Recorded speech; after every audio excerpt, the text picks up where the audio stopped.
कहानी की शुरुआत में हम एक फैमिली को देखते हैं जिसमें हस्बैंड का नाम इवन और वाइफ का नाम कैरन होता है। ये दोनों अपने दो बच्चों के साथ बड़ी खुशी से रह रहे होते हैं। कैरन एक आर्ट गैलरी में काम करती थी तो वहीं इवन एक आर्किटेक्ट था। एक दिन इवन और कैरन दोनों अपने बच्चों के साथ बीच ट्रिप पर घूमने का प्लान बनाते हैं, लेकिन एन मौके पर इवन को आर्किटेक्चर का अर्जेंट काम आने की वजह से वो अपनी फैमिली के साथ नहीं जा पाता। इसलिए कैरन अकेले ही अपने बच्चों के साथ बीच ट्रिप पर घूमने चली जाती है और इवन अपने डॉग के साथ घर पर ही रह जाता है। रात को जब इवान अपने आर्किटेक्ट का जरूरी काम कर रहा होता है तभी उसके घर का बेल बजता है और जब वो दरवाजा खोलता है तो उसे दो लड़कियां बारिश की वजह से भीगी हुई दिखाई देती हैं, जिनमें से एक का नाम बेल और दूसरी का नाम जेनेसिस था। वो इवान को बताती हैं कि हम लोग पार्टी में जा रहे थे लेकिन अचानक हम रास्ता भटक गए और बारिश के कारण हमारे फोन्स भी भीग कर बंद हो गए हैं। उनकी ये बात सुनकर इवान उनकी हेल्प करने के लिए उनको घर के अंदर आने के लिए कहता है, जहाँ सबसे पहले वो उन्हें टॉवल्स देता है और साथ ही एक लड़की को आईपैड भी देता है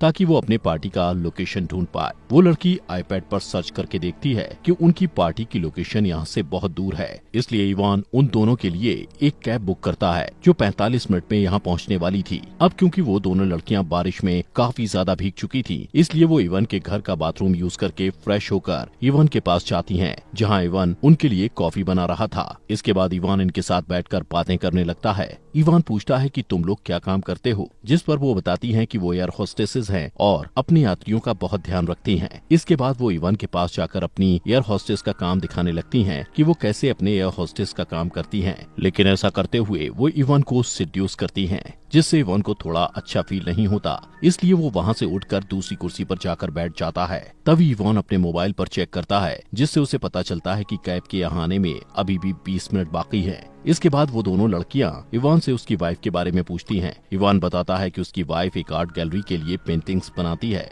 वो उन्हें अपनी वाइफ की पेंटिंग्स भी दिखाता है। ऐसे ही बातें करते करते वो दोनों इवान के बहुत ज्यादा करीब चली जाती हैं। इवान उनको इग्नोर करने की बार बार कोशिश करता है। इवान एक बार अपना मोबाइल चेक करता है। वो देखता है कि कैब के आने में अब सिर्फ 5 मिनट रह गए हैं, जिससे वो थोड़ा रिलैक्स फील करता है, क्योंकि उसे उन लड़कियों का बिहेवियर थोड़ा ठीक नहीं लग रहा था। वहीं कैब के आने से सिर्फ 2 मिनट पहले ही बेला और जेनेसिस इवान के वहाँ न होने का फायदा उठाकर बाथरूम में चली जाती हैं। तभी इवान जल्दी से उनके कपड़े सुखाकर बाथरूम के पास जाकर उन्हें कहता है कि तुम्हारे कपड़े सूख चुके हैं और बाहर तुम लोगों की कैब भी आ गई है। लेकिन अंदर वो दोनों मजे से नहा रही होती हैं और इवान की बातों को इग्नोर कर रही होती हैं। इवान के बार बार कहने पर भी जब वो बाहर नहीं आती तो इवान अपनी आंखों पर हाथ रखकर उन्हें कपड़े देने के लिए बाथरूम के अंदर चला जाता है। लेकिन अंदर जाकर वो देखता है कि वो दोनों लड़कियां न्यूड होकर नहा रही होती हैं। तभी वो दोनों इवान को कहती हैं कि इवान तुम भी हमें ज्वाइन करो। इतना कहकर वो इवान से चिपकने लग जाती हैं, लेकिन इवान ऐसा नहीं करना चाहता था क्योंकि वो एक शादीशुदा था, इसलिए वो उनको इग्नोर करने की पूरी कोशिश करता है। लेकिन जब वो दोनों इवान के साथ कुछ ज्यादा ही क्लोज होती हैं, तो इवान भी अपनी फीलिंग्स पर काबू नहीं रख पाता और उनके साथ बाथरूम में इंटीमेट होने के बाद बेडरूम में इंटीमेट होता है। वहीं कैब ड्राइवर कुछ टाइम इंतजार करने के बाद वहाँ से चला जाता है। अगली सुबह जब इवान नींद से जागता है तो उन दोनों लड़कियों को वहाँ ना पाकर सोचता है कि शायद वो वहाँ से चली गई हैं। लेकिन तभी उसे किचन से उनके हंसने की आवाज आती है। किचन में जाते ही वो देखता है कि उन्होंने किचन का काफी बुरा हाल कर दिया है। तभी इवान को कैरन का वीडियो कॉल आता है और उससे बात करने के लिए वो बाहर चला जाता है। अपनी वाइफ से बात करने के बाद वो अंदर आकर गुस्से में उन्हें कहता है कि जल्दी से अपने कपड़े पहनो और मेरे घर से दफा हो जाओ। लेकिन कुछ टाइम बाद वो देखता है कि वो दोनों उसकी वाइफ की बनाई हुई आर्ट्स को खराब कर रही हैं, जिससे अब इवान पूरे गुस्से में उन्हें कहता है कि मैं अब पुलिस को कॉल कर रहा हूँ और अगर तुम्हें जेल जाने से बचना है तो यहाँ से तुरंत चले जाओ। ये सुनकर बेल और जेनेसिस हंसने लगती हैं। वो कहती हैं कि हम दोनों अंडर एज हैं और तुम कल रात हमारे साथ इंटीमेट हो चुके हो, जो कि कानूनन जुर्म है, इसलिए अगर तुम पुलिस को बुलाओगे तो पुलिस उल्टा तुम्हें ही पकड़कर जेल में डालेगी। ये सुनकर इवान सोचता है कि कल रात उसने कितनी बड़ी गलती कर दी है। तभी दरवाजे पर कोई बेल बजाता है। दरवाजा खोलने पर इवान को कैरन की दोस्त विवियन नजर आती है, जो वहाँ इवान से ये पूछने आई थी कि कहीं उसे किसी चीज की जरूरत तो नहीं। वहीं इवान उसे देखकर काफी ज्यादा डर जाता है कि कहीं वो घर पर बेल और जेनेसिस को ना देख ले। उनकी बातचीत के दौरान जेनेसिस अचानक से बाहर आकर इवान के साथ चिपकने लगती है। ये देखकर विवियन को लगता है कि इवान का उस लड़की के साथ अफेयर चल रहा है, जिससे वो गुस्से में गालियां देकर वहाँ से चली जाती है। इवान को उन दोनों पर बहुत ज्यादा गुस्सा आता है और इसलिए अब वो सच में पुलिस को कॉल करने लगता है। ये देखकर बेल और जेनेसिस डर जाती हैं और तुरंत वहाँ से जाने के लिए मान जाती हैं। जिसके बाद इवान उन दोनों को अपनी कार में बैठाकर वहाँ से ले जाता है और कुछ दूर जाकर उनको एक घर के सामने ले जाकर छोड़ देता है। वहाँ से इवान वापस अपने घर आता है और देखता है कि बेल और जेनेसिस ने उसके घर को काफी गंदा कर दिया था, इसलिए वो पहले अपने घर की सफाई करता है और फिर अपना आर्किटेक्ट का काम करने के लिए बैठ जाता है। तभी उसे अपने घर में कुछ गिरने की आवाज सुनाई देती है। वो देखता है कि उसकी फैमिली फोटो नीचे गिरी है। अब जैसे ही वो फोटो को उठाने के लिए नीचे झुकता है तो पीछे से जेनेसिस फायर एक्सटिंग्विशर को उसके सर पर मारकर उसे बेहोश कर देती है। कुछ टाइम बाद जब इवान को होश आता है तो वो खुद को रस्सियों से बेड पर बंधा हुआ पाता है। वो जेनेसिस को चिल्लाकर बोलता है कि मेरी रस्सियां खोलो, लेकिन वो उसकी एक नहीं सुनती। तभी बेल इवान की बेटी की स्कूल यूनिफॉर्म पहनकर वहाँ आती है और वो दोनों मिलकर इवान के कपड़े उतारने लगती हैं, लेकिन इवान उन्हें रोकने की पूरी कोशिश करता है। उसी समय इवान के फोन पर उसकी वाइफ कैरन का वीडियो कॉल आता है, जिससे जेनेसिस इवान को कहती है कि अगर तुम बेल के साथ इंटीमेट नहीं हुए तो हम दोनों तुम्हारे कपड़े उतारकर तुम्हारी वाइफ को वीडियो कॉल पर कहेंगे कि तुम हमारे साथ मजे कर रहे हो। ये देखकर इवान उनकी बात मान लेता है। इसके बाद बेल इवान के साथ इंटीमेट होने लगती है। वहीं जेनेसिस उन दोनों की रिकॉर्डिंग करने लग जाती है। थोड़ी देर बाद जब जेनेसिस कुछ खाने के लिए बाहर की तरफ जाती है तो इवान बेल के साथ इंटीमेट होते टाइम अपनी पूरी ताकत लगाकर अपने हाथ से रस्सियां खोल लेता है और बेल को धक्का देकर नीचे गिरा देता है। इसके बाद वो जेनेसिस के पास जाता है जो कुछ खा रही थी। जेनेसिस उसके इंजर्ड शोल्डर पर जोर से अटैक करके उसे फिर से बेहोश कर देती है।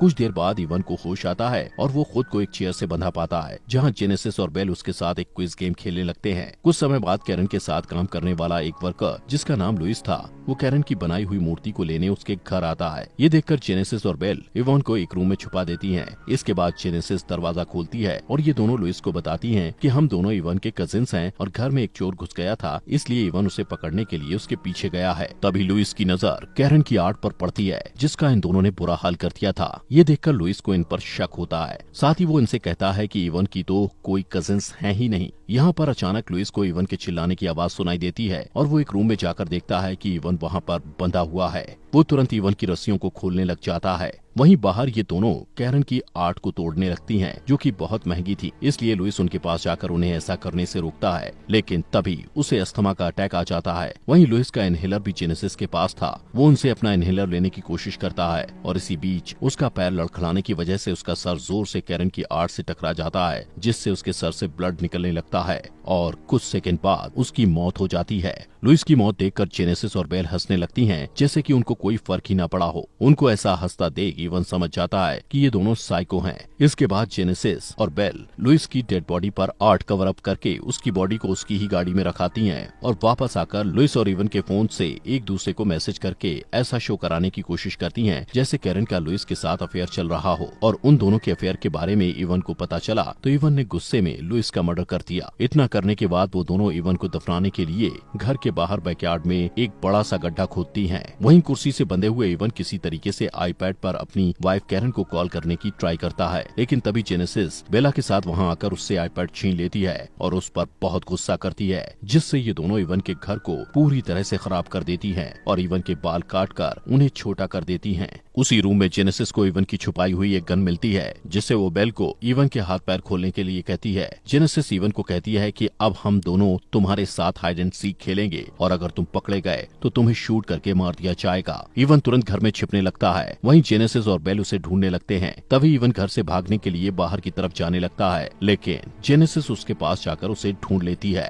तभी इवान जोर जोर से चिल्लाकर मदद मांगने की कोशिश करता है, लेकिन जेनेसिस उसे गन पॉइंट पर चुप करवा देती है। यहाँ से सीन शिफ्ट होता है और हम मॉर्निंग में देखते हैं कि ये दोनों इवान को उस गड्ढे के पास ले जाकर उसे वहाँ दफना देते हैं, लेकिन ये इवान के सर को जमीन के बाहर रखते हैं। ये इवान को बताती हैं कि हम तुम्हें मारना नहीं चाहते थे, हम तो सिर्फ अपने मजे के लिए तुम्हारा इस्तेमाल कर रहे थे और हमें तुम्हें टॉर्चर करने में बहुत मजा आ रहा है। इसके बाद बेल इवान को उसके फोन पर वही वीडियो दिखाती है जिसमें वो इवान की बेटी की स्कूल यूनिफॉर्म पहनकर उसके साथ इंटीमेट हो रही थी और ये वीडियो जेनेसिस ने रिकॉर्ड किया था। अब इस वीडियो को बेल इवान की फेसबुक प्रोफाइल में अपलोड करके उस पर लिखती है कि हैप्पी फादर्स डे, ताकि सबको लगे कि ये वीडियो खुद इवान ने अपलोड की है। वो दोनों इवान को कहती हैं कि अब हमें में एक नया शिकार करने जाना है और वहाँ से चली जाती हैं। वहीं इवन काफी मुश्किल से अपना हाथ बाहर निकालकर उस वीडियो को डिलीट करने की कोशिश करता है, लेकिन गलती से उसे डिलीट की जगह लाइक प्रेस हो जाता है। कुछ घंटों बाद जब कैरन अपने बच्चों के साथ घर आती है तो घर को तहस नहस हुआ देखकर उसको कुछ भी समझ नहीं आता। वो सोचती है कि उसके जाने के बाद इवन ने अपने दोस्तों के साथ खूब पार्टी की और इसी के साथ ये मूवी यहीं पर खत्म हो जाती है। मूवी के एंड में हमें इवन को नहीं दिखाया जाता कि आखिर वो बचा या नहीं। लेकिन दोस्तों, आप आपके फॉक्स एक्सप्लेनर हिंदी चैनल को सब्सक्राइब जरूर करके जाना।